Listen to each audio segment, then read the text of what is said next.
Uh, I'm glad you believe in a lot of vacations. Some of us don't get a lot. Okay, we're starting broadcast. We've got a slim crew here this morning. Hopefully everybody is live streaming. Live streaming. Dr. Sneed last night came by my accounting class. Was only got 10 in accounting, and my 4 tennis players had to leave before 5.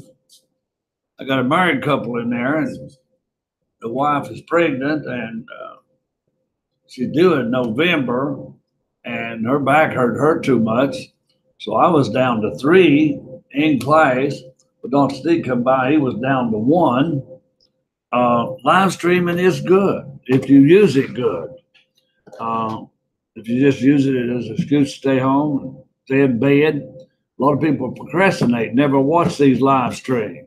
Well, you don't do the work that's required when you're watching a live stream.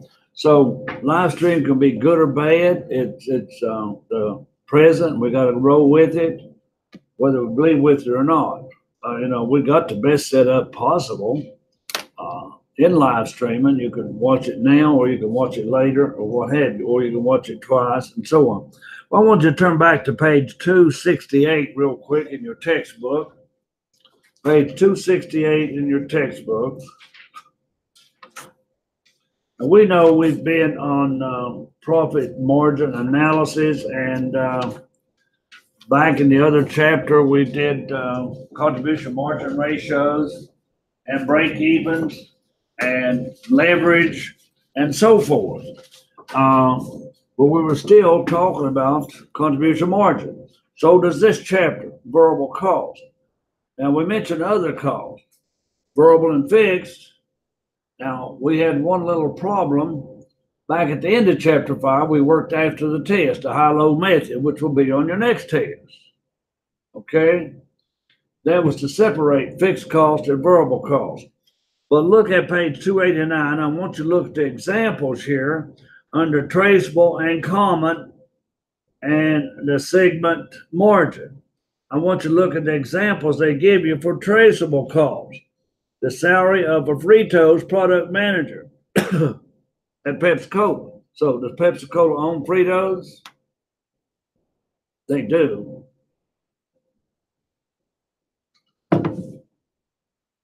Okay. The maintenance cost for the building in which a Boeing 747 are assembled. The liability insurance at Disney World is a traceable fixed cost of the Disney World business segment of the Walt Disney Corporation. You have Walt Disney Corporation, then you have Disney World. Now, since I mentioned Disney World, Dr. Bourne likes to promote internships at Disney World. Are you familiar with that?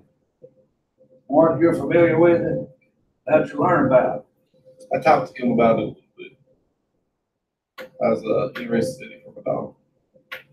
She going to school up here? Yeah, she started the first semester. Okay. Anyway, internship at Disney World, it's good. I had a niece, she went to Ohio University at the time. Not Ohio State, it's Ohio University. And she took an internship at Disney. And she worked there a while after she graduated.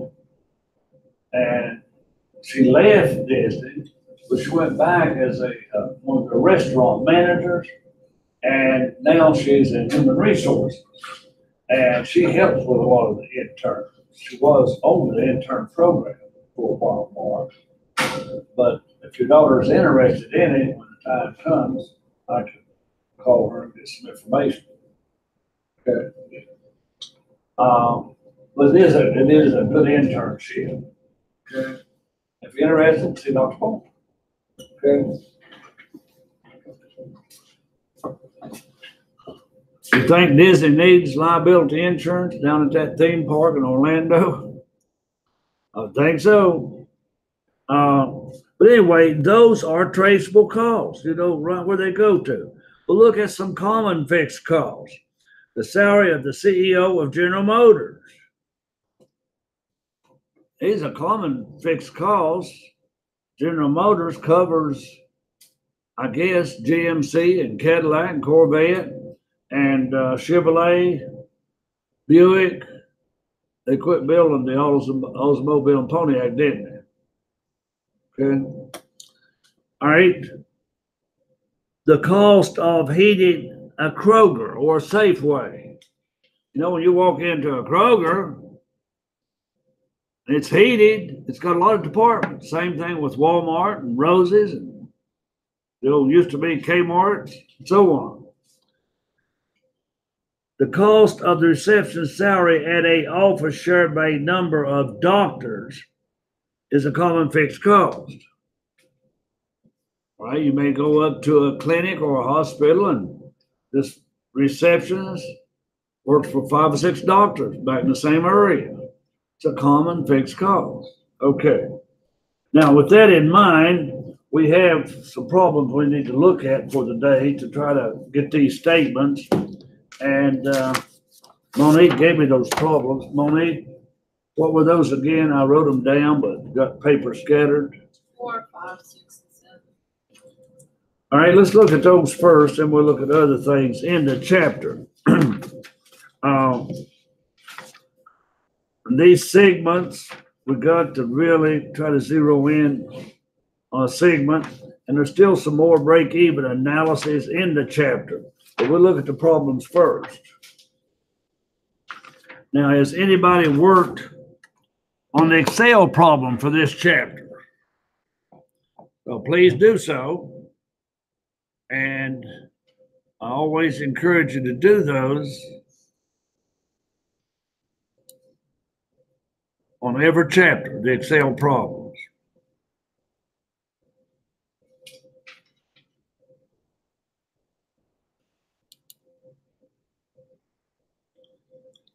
Okay, the Excel problem in this chapter, you're completing a worksheet. You do have variable cost and fixed cost. You're computing an ending inventory. You should be able to get answers from Moodle. You're just putting it in an Excel worksheet.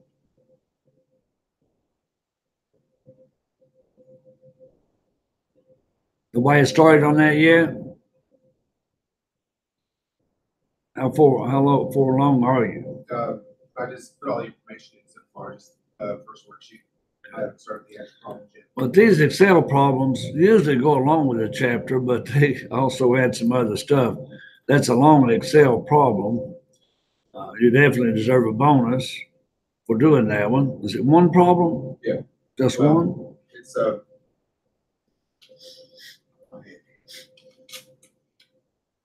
It looks awful long if it's one problem. It's quite long, that's for sure. Yeah. So that's the only one I will assign that problem. I won't assign the foundation problem. But foundation problem is some of the things we've been working on. Just looking at this one. Now you see what the difference is, verbal absorption. What's the difference over here? Absorption is using what? It's manufacturing overhead. Right. And verbal's not. That's it. Verbal is what it says. Verbal. You're not putting any fixed. Okay? And over here, absorption puts in verbal, and fixed. Okay? Now that's the big difference, and that's not hard to remember, hopefully. All right, but that was the foundation problem. And it looks like you had to do a contribution margin. And we've done these before. When you do a contribution margin statement, which may be in some of your homework, sales minus verbal minus fixed. The only thing different in this chapter, we're breaking verbal down at cost of goods sold and selling, and factory and selling. Okay. Cost of goods sold is factory. So that's really factory selling, factory selling. Okay, now down to our problems. Number 4. Was that exercise? Well, these go in numerical order anyway.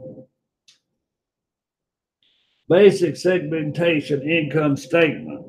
Okay, here you have a product and you have wait a minute. 2 products, Green Grow and Weed Ban. You got selling price of both. You got variable expenses of both. You got traceable fixed costs. That's easy if it's traceable. Common fixed expenses in the company total 33.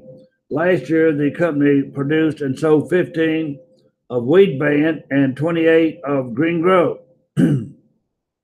Prepare contribution margin income statement. All right, let's just look at that one.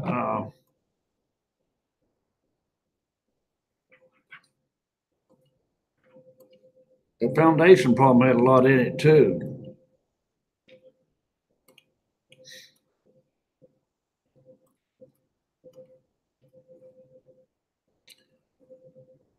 Okay, it said it took you 10 minutes.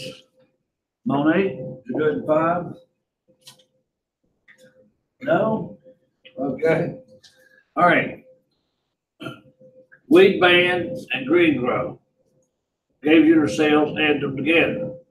Variable expenses, added together. Contribution margin, added together. And then your common fixed expenses. So we got the product line margin. Now, if we add that together, that's 51,000.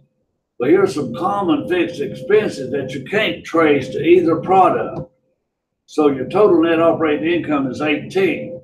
But you can get income for Weed Ban and Green Grow down until you get to not traceable, common, called common fixed expenses. All right, so Monique, you got 18. All right. Okay, number 5. Another company-wide and segment, but this is a break-even analysis. Here you have north and south, the total company, and you've got common fixed expenses.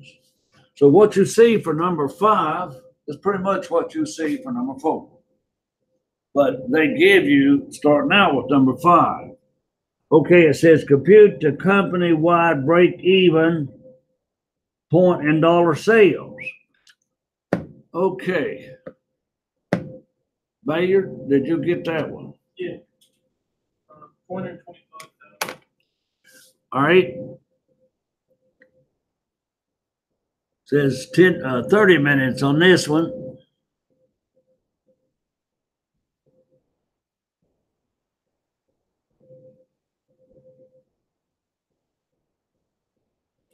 All right, you got 425,000. Okay, but what did he use here to do that? You take the traceable fixed expenses plus common. You're going to take all fixed expenses. All right, traceable and common. Now your overall contribution margin ratio. That's the 240 divided by 600. Now, if you look at the problem in the book, contribution margin is 240 and sales was 600. All this is what you had back in chapter 5. All right, this is what you had in chapter 5. And most of my solutions I can write on them, these I cannot. All right, but you end up with 170,000. All your expenses, just look at all your fixed. It has traceable 120 and common 50. That makes 170. And then your contribution margin, that's your sales of 600 divided into your contribution margin of 240. Anyway, 425, same way you did back in chapter 5. But now part two of this one, computer break even and dollar sales for just the North region.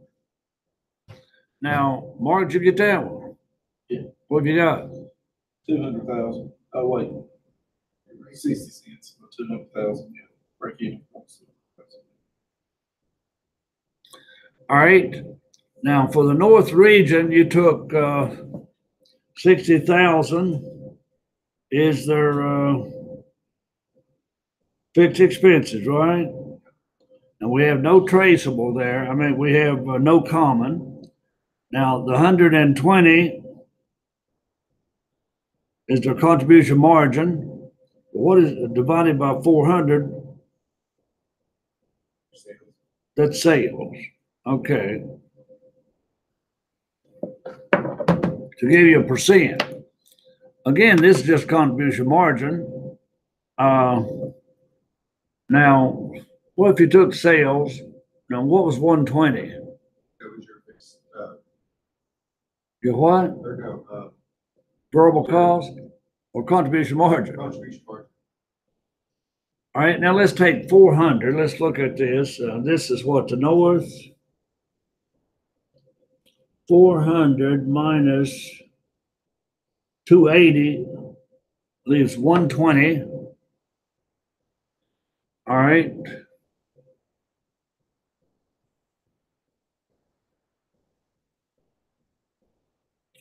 There's got to be a way you can divide that 120 into 60. I know that'd be 0.5.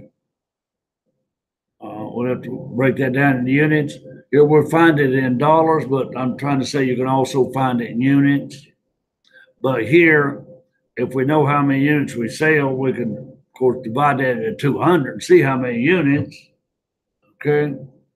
All right, now the third part of that one, computer break-even point for South region. Same thing. Cody, have you got that one? Samuel? All right.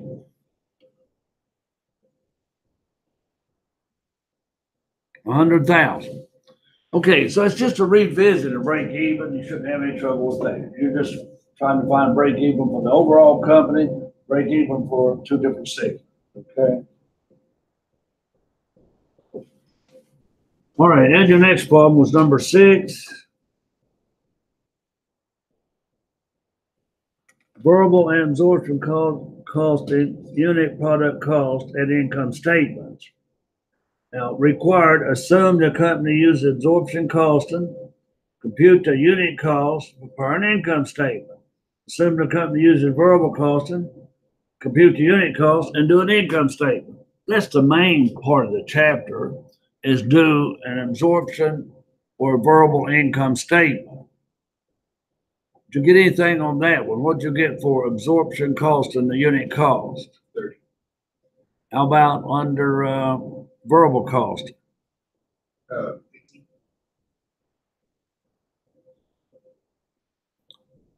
All right. 30.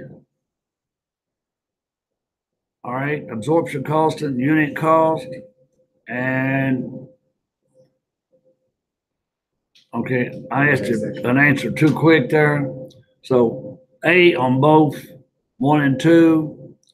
Now remember, here you've got fixed factory overhead of $12.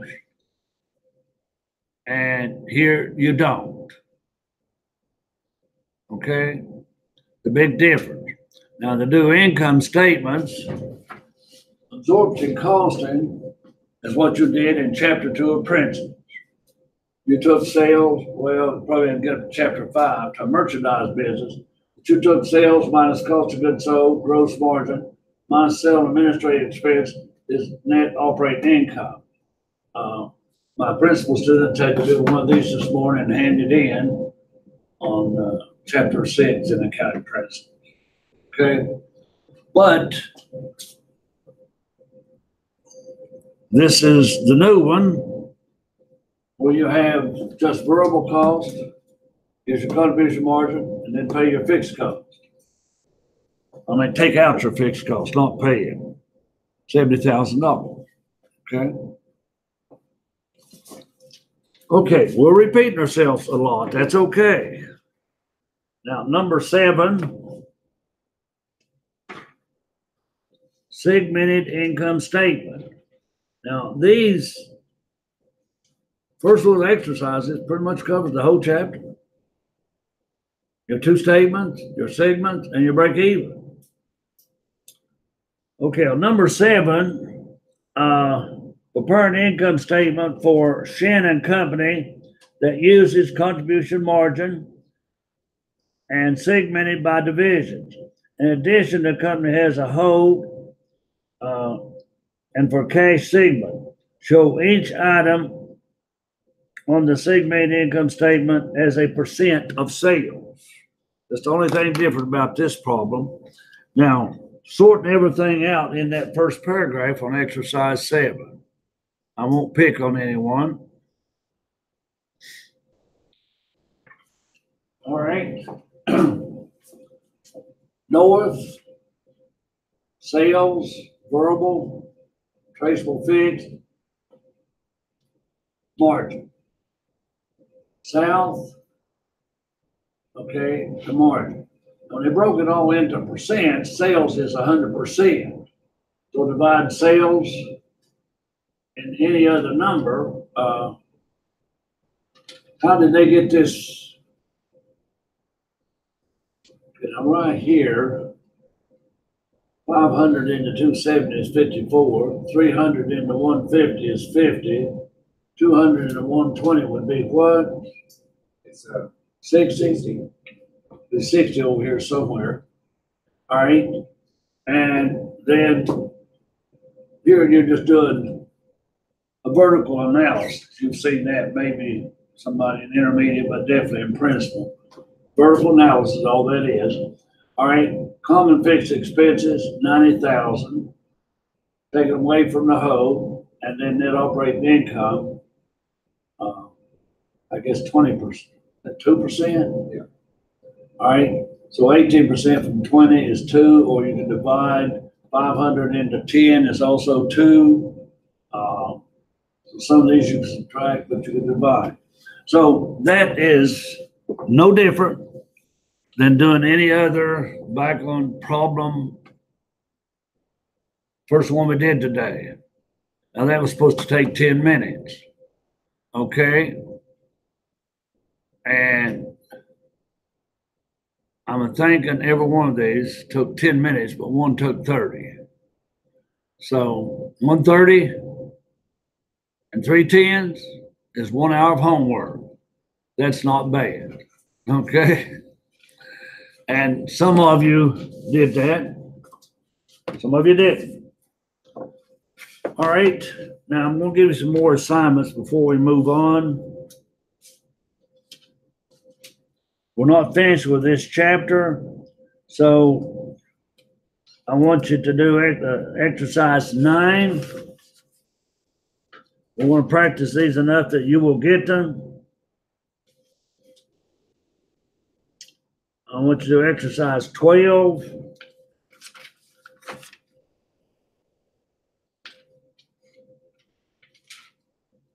Problem 18.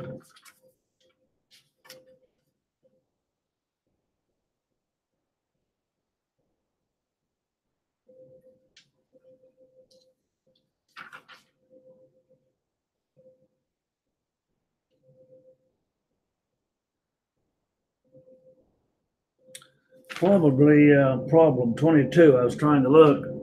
Now those 4 problems, exercise or problem, they're the same thing. Hopefully after you do those, and if you do Excel, you're going to understand this chapter. It's not a hard chapter. Just to follow up with chapter 5. Do what?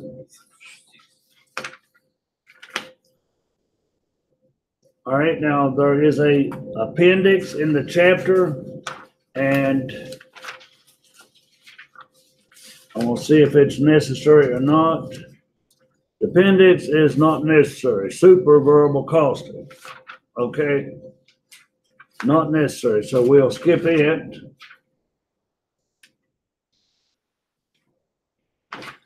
And we're going on to another chapter today. And we're skipping a chapter for the time being. And we'll probably get on budgeting. Don't know what I have on your outline, but I'll have to look in your book. Probably chapter 8, page 362. I'm not going to put chapter 8 on PowerPoint today. I'll do that after we look at problems on chapter 7. We'll look at PowerPoint on chapter 8 on Tuesday. But today we're going to look at chapter 8, and it starts off with a budget. Now, not many of your courses gets into making a budget.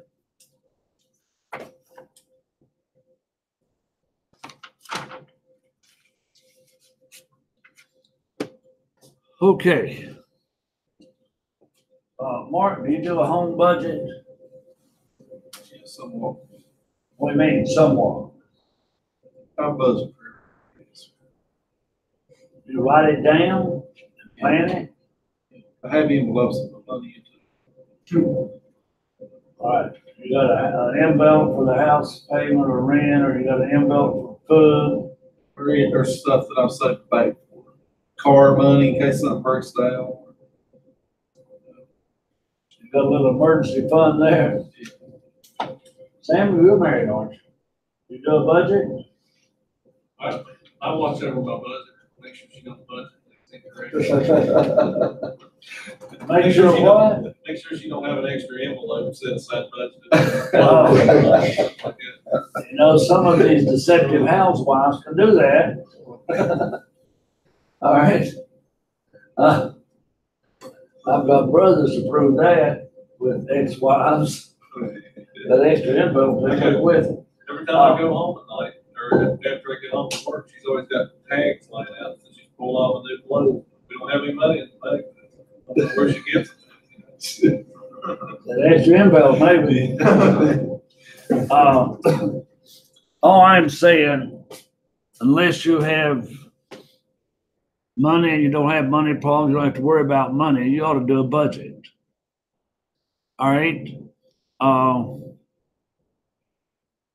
And you know, you ought to save something if you can. I know when you're in college, it's hard. When you're young, it's hard to save. But you gotta live and you gotta pay taxes. But if you could save 8%, because you do need an emergency fund like Mark talked about. And some books will tell you you ought to have 6 months of living saved up. So if you're unemployed for 6 months, you could make it what you have saved. Hard to do when you're in college. Someday when you're working, maybe you can. Or put your wife to work. Does your wife work? Yeah, she teaches and will, she help you out. Well, she feels like since she works, she's gonna spend something. That's right. Making money nowadays. Back when I was growing up, men didn't want their wives to work. Now they have to work. Make it, take 2 salaries. Okay? If you can get them to work, that is. Okay, so a budget. We're talking about on a home level. Even if you're a student and single, you may be living on your own, you ought to do a budget. Now, if you're living with your parents, you let them worry about a budget, okay? But now, every government agency has to have a budget. Every corporation has to have a budget. Every partnership should have a budget. And every proprietorship should have a budget. All right? And a budget is nothing more than a plan. A budget is a plan to go by. Can you live to it? Exactly, maybe not. But at least it's a guideline and you can gauge where you're over or under.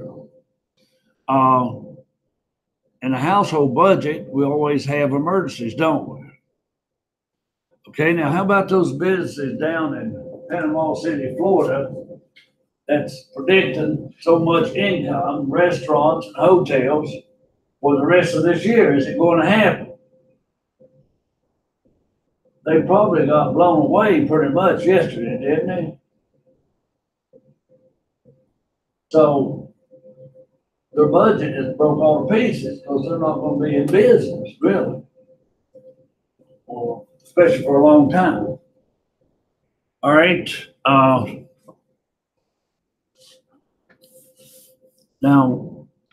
your budget, the college has a 1-year budget and they have a long-range budget. Now, in Bluefield State's long-range budget, we got a dormitory. I think we've already paid for, $100,000 for drilling around that tennis court out there on the edges. And supposedly it's supposed to be built on the tennis court, come up level, I guess, maybe you can walk out on the upper level up here. Okay. Now, there's been a lot of talk that Bluefield State need a dormitory, do they not? That's to be seen. I think they've already reached $500,000 toward that dormitory. I don't know how much it takes. I'm going to guess 10 million. So will it ever happen? I don't know. But that's in their long-range plans and budget. Now, a corporation, if their year is April 1 to March 31, that's their budget year, 1 year. Bluefield State, I believe, is July the 1st to June the 30th. Their year starts over in July 1st. Federal government, I believe it's October, maybe the end of October, something like that. And the budget starts over again in November. So there's a different budget year. All right. A budget is all your money coming in, all your money going out, isn't it? Now, where's your money come from? Some of you may have student loans. Some of you may be getting your money from parents. Some of you may be a scholarship. Clayton, does your parents send you money from Ukraine? No. Okay, where does your money come from? From school. From school, I'm working. From school? So you get some financial assistance at school. I have a job at school. What? I have a job at school. You have a job? Well, that helps. Student worker, okay. Yeah, a lot of our students are student worker, and a lot of our international students, they play a sport, and a lot of their money comes from those scholarships for sports. Clayton, you started out that way, didn't you? Yeah. Okay. Tennis, I believe one of your tennis, well, probably know him. You know Arthur? No. Don't know Arthur? Arthur's from Paris, France. I've got him in the 9th class. But he's off with the men's tennis team right now, or on his own. He's in the top 8 in the country in our division. So he's going to be playing the top 8 player. Don't know how he'll be when he comes back. Hope he's up in the top 3. But so where's your money come from? Not being nosy or curious or anything, but loans, grants, scholarships, parents, relatives, work, savings, whatever your money comes from.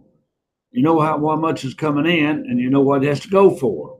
A big part of your money goes for tuition, of course.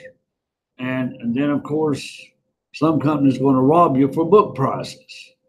So, and you have to have gasoline and food and shelter and work, whatever. Okay, so that goes in a budget. So if we're looking at your textbook, why and how do organizations create budgets? Now, the why is just a plan. Now, look at these advantages on page 363. Budgets communicate management's plans throughout the organization. Budgets force managers to think about and plan. The budgeting process provides a means of allocating resources to those parts of the organization. The budget process can uncover potential bottlenecks. Budget coordinates the activities of the entire organization, and budgets define goals and objectives. Now, we have a financial manager, vice president here at Bluefield State. I guess she budgets it so much for each school. Now, most colleges, the dean of the School of Business would get their part of that budget. If it were 500,000, how much of that 500,000 goes for salaries? It'd be the number one hit, and then there's supplies, and then there's equipment to repurchase or replace. But anyway, she has to do a budget for the whole college. Now, sometimes the budget here is shaky because they don't know how much money they're going to get from the state of West Virginia. And the politicians up in Charleston say we're going to cut colleges 5%. Then we got to build in that 5%. And what do we cut here to replace that 5%? Well, for 8 years, they did not give a salary raise. What you made 8 years ago is what you made last year. They finally gave a raise last year. I've been here 8 years before we got the whole college got any kind of a raise. You got a little step raise, 200 or 300 or something like that, just a step. But she has to budget all that in. The salaries probably is 90% of Bluefield State's budget. And when the state of West Virginia cuts enough, if salaries is 90% of your budget, then somebody's got to go, don't they?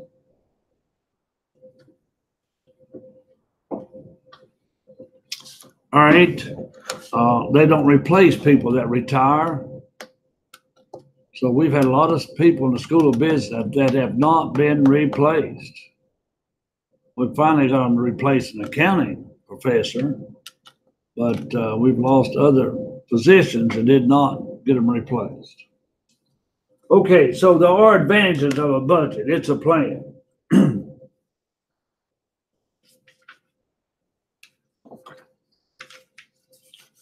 All right, now,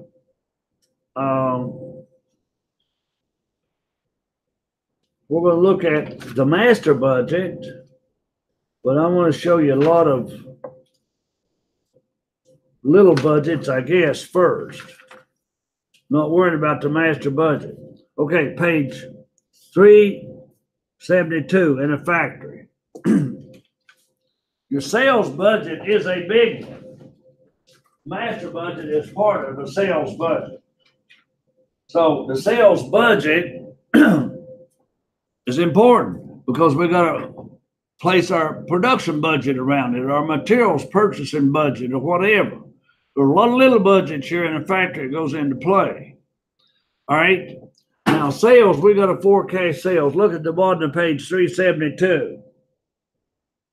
We got to forecast sales. All right. How do we forecast sales? First off, then we look at the chart. How do we forecast sales? All right, Mark, if you were working for a factory company, of course, your sales just come daily by mouth and recommendation and his jobs that he does repair and maintenance. You can't forecast those, can you? But now, if the economy got bad, you wouldn't have as much work. People would let things go, wouldn't they? And if the economy gets too bad, people let other things go, like insurance things that they can do without the moment. All right. If you were selling a product, let's take a mining machine. How does mining machinery manufacturing company know what to produce next year? Well, their salesman out in the field can take a survey of the mines that they serve. And then you got to look at the local economy and maybe sometimes the national economy, but especially the local economy, and forecast your sales. Now look at page 372, a sales budget. Now in year one, you're going to go for 10,000 units. Selling price is $20 and total sales is 200. Now, if you go over quarter four, sales is 400 and you're still selling for $20. But here they're trying to show you a collection schedule. Now, we're going to end up doing a cash budget. We're starting off with a sales budget. The very end will be a cash budget. Now, the cash budget's one I'm interested in. Okay? But we got to know how much cash we're collecting. And I call it lag time. If we read this example, all right, we got begin accounts receivable and we got first quarter sales. Now, where does that 140,000 come from? It is 70%, right? 70% of 200,000. Now, the 20,000 is a lag month. You're collecting from last month. So we won't worry about quarter one. Look at quarter two. Now, on quarter two, where does the 420 come from? Second quarter sales. Where does the 420 come from? 70% of 600 is how much? 70% of 600 is how much? 420, isn't it? All right, so that is cash sales. They should have labeled that cash sales, 420. All right. Now you collect the other 30% a month later. So where does the 60,000 come from? That's 30% of what? Follow with me here. What's 60,000 30% of?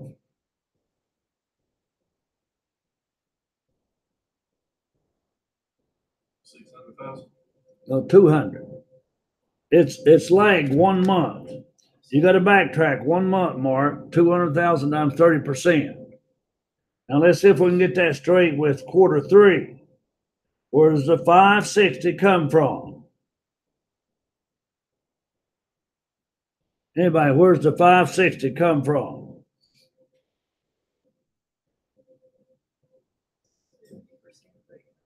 70% of 800,000. Now, where does the 180 come from?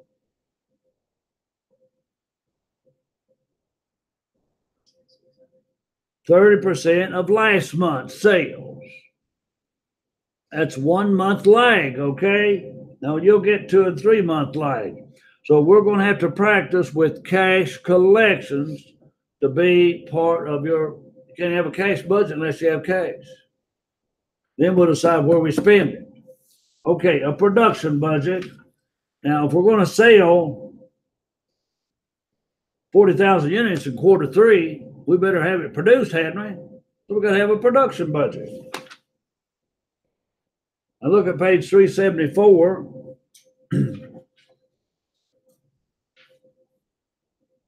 Now we're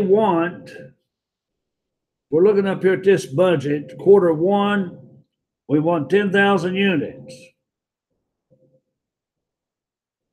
And we want to keep 6,000 units on hand. We're going to sell 10, we want to keep 6 on hand. So we got to produce 16,000. And how many of those do we have on hand in beginning inventory? 2. So we got to produce 14. All right, in the second quarter, we got to produce 32. That takes care of 30,000 sales and anything we need to add to ending inventory. All right.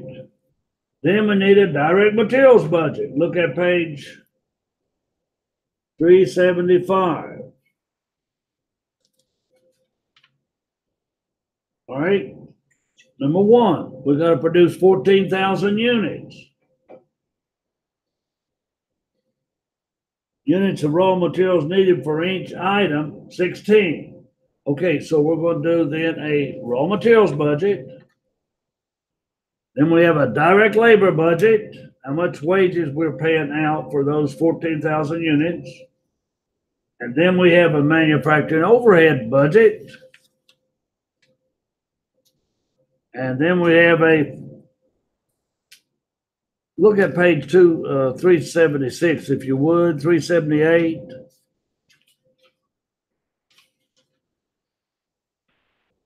Manufacturing overhead is all your variable overhead and all your fixed overhead. Now, one thing I do want you to mention, we're going to spend 5,000. Oh, let's see. Direct labor hours, 5,600.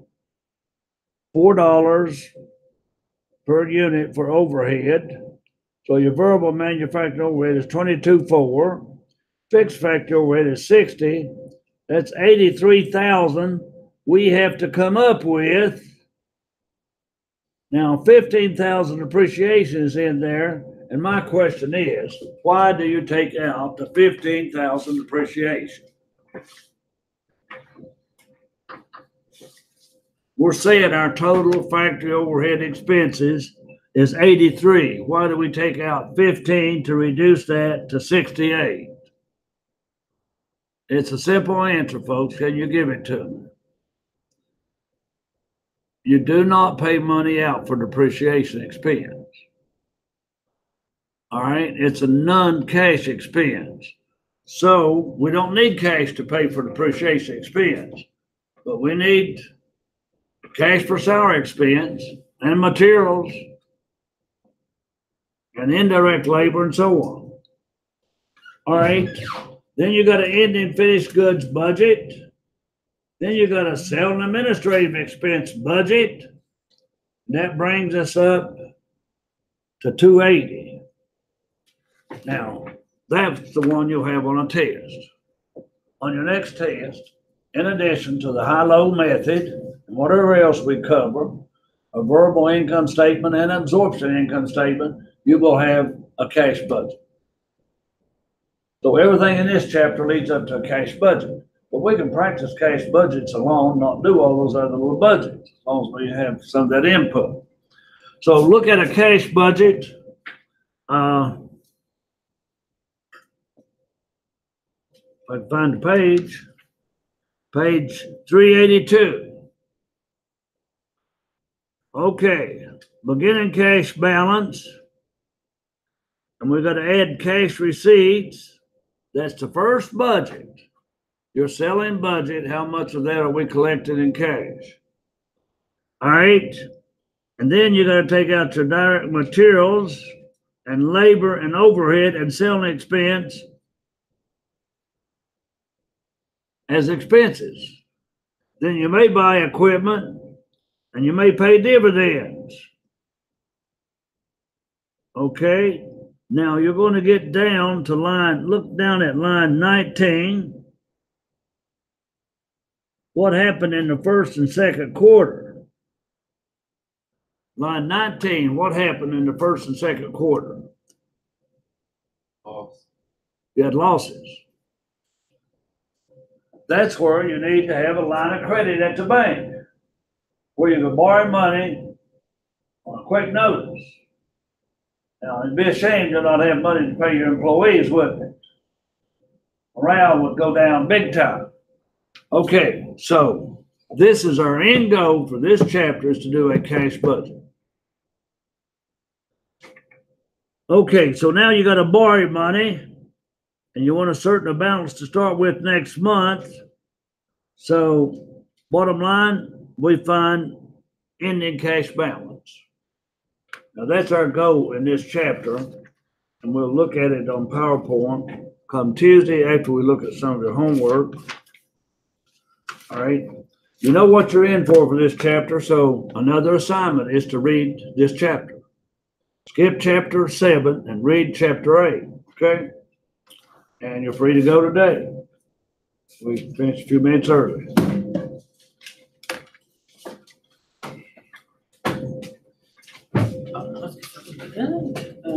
Come to your office on a Tuesday and ask about the problems.